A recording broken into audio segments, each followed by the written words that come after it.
તમે વિષ્ણુ સહસ્ત્ર નામનો પાઠ સાંભળ્યો હોય તો આ પાઠને લાઈક, શેર અને સબસ્ક્રાઈબ કરો. જય શ્રી કૃષ્ણ. આજે આપણે સાંભળીશું શ્રી વિષ્ણુ સહસ્ત્ર નામનો પાઠ.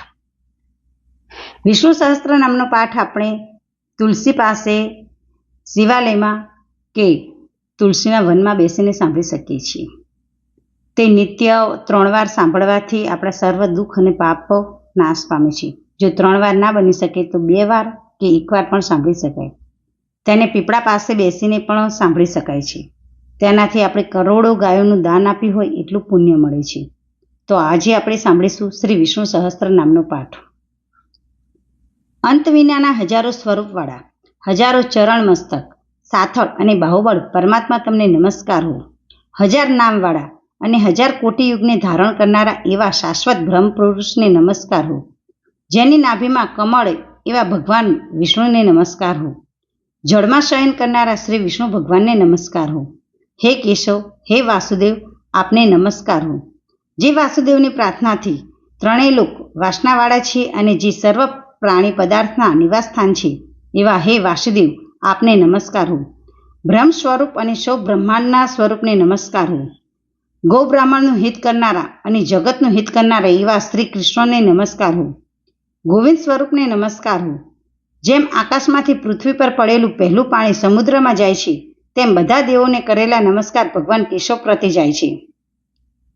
જેમાં શ્રી હરિનું ભજન પૂજન થાય છે એવા આ માર્ગ નિષ્ઠુર છે અને શ્રી હરિના ભજન પૂજન વિનાના માર્ગને કુમાર્ગ જાણવો. બધા વેદો જાણવાથી જે પુણ્ય થાય છે અને તે સર્વ તીર્થયાત્રાથી જે ફળ મળે છે તે સમગ્ર કુળ દુષ્ટોનો નાશ કરનારા શ્રી વિષ્ણુ ભગવાનની સ્તુતિ શ્રદ્ધાપૂર્વક કરવાથી મળે છે. મનુષ્ય શ્રી હરિના મંદિરમાં નિત્ય 3 વાર પ્રભાત, મધ્યાહન અને સાયંકાળ અથવા દિવસમાં 2 વાર કે 1 વાર પણ આ વિષ્ણુ સહસ્ત્ર નામનો પાઠ કરે છે તેના સર્વ પાપ કર્મો નાશ પામે છે. જે મનુષ્ય આ સ્ત્રોતનું પાઠ ભાવભક્તિથી કરે છે તેના શત્રુઓ બળી જાય છે, તેના પર સર્વે ગ્રહો શાંત રહે છે અને તેના સર્વ પાપ વિનાશ પામે છે. અને શ્રદ્ધા ભક્તિપૂર્વક આ સ્ત્રોતનું ધ્યાન કર્યું કે પાઠનું સ્મરણ કર્યું કે તેણે પાઠ કર્યા હોય તેણે દરેક સર્વદાન આપ્યા અને દેવોની રૂડા પ્રકારની પૂજા કરી એમ સમજવું. જે મનુષ્ય દરેક બારસના દિવસે મારી સમીપ આ સહસ્ત્ર નામનો પાઠ કરે છે તેણે આ લોક કે પરલોકમાં કોઈ પણ ઠેકાણે ભય રહેતો નથી અને તેના કરોડો કલ્પના પાપ ધીમે ધીમે બળી જાય છે.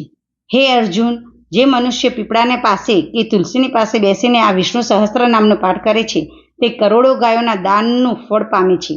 વળી જે મનુષ્ય નિત્ય શિવાલયમાં કે તુલસીના વનમાં બેસીને નિત્ય શ્રી વિષ્ણુ સહસ્ત્ર નામનો પાઠ કરે છે તેના સર્વ પાપ અને દુઃખ નાશ પામે છે અને મોક્ષ પામે છે અને તેને બ્રહ્મ ઇત્યાદિ ઘોર પાપ હોય તે પણ સર્વ નાશ પામે છે એવું ચક્રધારી શ્રી વિષ્ણુ ભગવાનનું વચન આપેલ છે.